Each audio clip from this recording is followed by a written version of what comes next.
Do you remember when Black Dog first landed in the hood?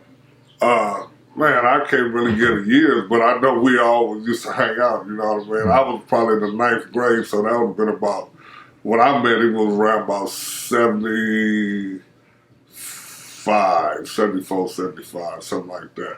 But he could have been over there, because Black Dog, I just started really running with Black Dog to 75. When we ran together, when we was at Crenshaw, but he was always around, staying on Brian Ernst. Yeah. Exactly. You know, so let me ask you, I know y'all mess with all Crips, but did Wayne have a Hoover presence? Was Hoover's coming over to visit him? Nah, man. The Hoover started coming over there when Babyface's Big Rick them house. I can't say they never came to his house, you know what I'm saying, because we never really hung out at Wayne. Wayne was just like one dude in the neighborhood with an idea. And he probably didn't even tell everybody, you know what I'm saying? It was just only a few of us that knew him. So it wasn't like he was a standout guy where just standing out, everybody knew him and gravitated toward him. Because if that was so, he probably would have accomplished his goal of trying to start that. But even if he believed that, that had nothing to do with us. You know what I'm saying? We never entertained that.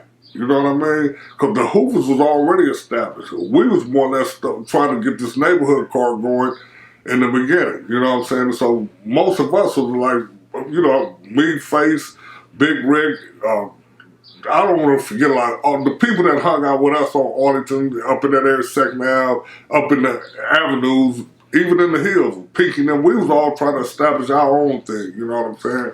And so we was trying to bring that car together. Anything else was just a distraction, you know what I mean? And then like after a couple of years going by, we started getting stronger, then people realized that snowball was building. Now they don't want to get rolled over, so now they coming along. And even some of the realest Crips over there that wasn't from the hood, they latched on like, Odie was one of the realest Crips over there, but he's not a founder of Rollin 60s. When he did come around, when some of our homeboys that were a little older than me stepped back, Odie filled in that void for us. You know what I'm saying? You know what I mean? And that's where Odie came up for us. Cappuccino, he well respected in certain areas before just gang banging and this Rollin 60 thing. Nah. But I'm not trying to disparage him or put him down, you know, because he had his following and still have his following. But when it comes from Rollin 60, I'm real specific about that. All right, let me ask you your take on history. So when we start talking history, founders, establishing and stuff like that, there's no room in your mind or your heart to say, well, Odie had established Crip in the area, or Perry and them being from West Side had established. Yeah, they established Crips. Like he was Sneaky T from West Side Crips. You established that. Odie was 6'5" with Raymond Pasha. They established that. But we're talking about Rollin 60 Crips. You know what I'm saying? That's what we're talking about. You know what I mean? Right. So so basically, I mean, it's clear as day that you're saying that when 60s was established, it was its own entity. Yes, it was. It grew out of West Side neighborhood Crips, right? And that, which is like I try to tell people, that was a generic brand. There was a lot of neighborhood Crips. So you had to distinguish. Even in our hood, you had different factions of neighborhood Crips that hadn't came together yet. You know what I mean? You had cliques. You know, but then you had the 6'5" on that side of Western and Odie and them. Then you had Anthony Hatcher trying to start his 6 Deuce Bleazok. You know what I'm saying? People don't want to hear it. Kyle, that was original neighborhood Crip, Gene Keith now. But then we all was right there in the same area. Odie was kind of like the hog, which was like he was the big homie, you know, to certain people because he was one of the hardest Crips in the area at that time. But they had their own gang. And then us, we congregated around Face and Big Rick them and Pinky them and all of us. That was a whole different section. You know what I mean? And we all came together, except for the 6'5", they was already established. You know, the 6'5", they continued on until I don't know if they extinct today, but you that D-Luke, but they ended up coming. But Odie, like when he came over, he didn't like come over as no grunt. He come over there with stripes. You know what I'm saying?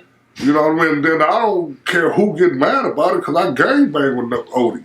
You know, when I was staying on Hoover in 79 and 80, Odie used to be over there. You know, and see, that'd be just like me saying, by me staying on 70th in Hoover, across the street from Montgomery, before they, like I started something, or like just because I went around the corner to mess with Tommy Gunn, that when they was Bonzella hustlers, I had something to do with that. But I heard the mother say they Bonzella Crips, but I remember when they was, Tommy and them was saying they was Bonzella hustlers, I had nothing to do with that. I just lived in that area. You know, Tony Stacy and them lived on the other side of Florence. I knew of them, but I wasn't going out there trying to get out of line with them. But we used to be over that deep.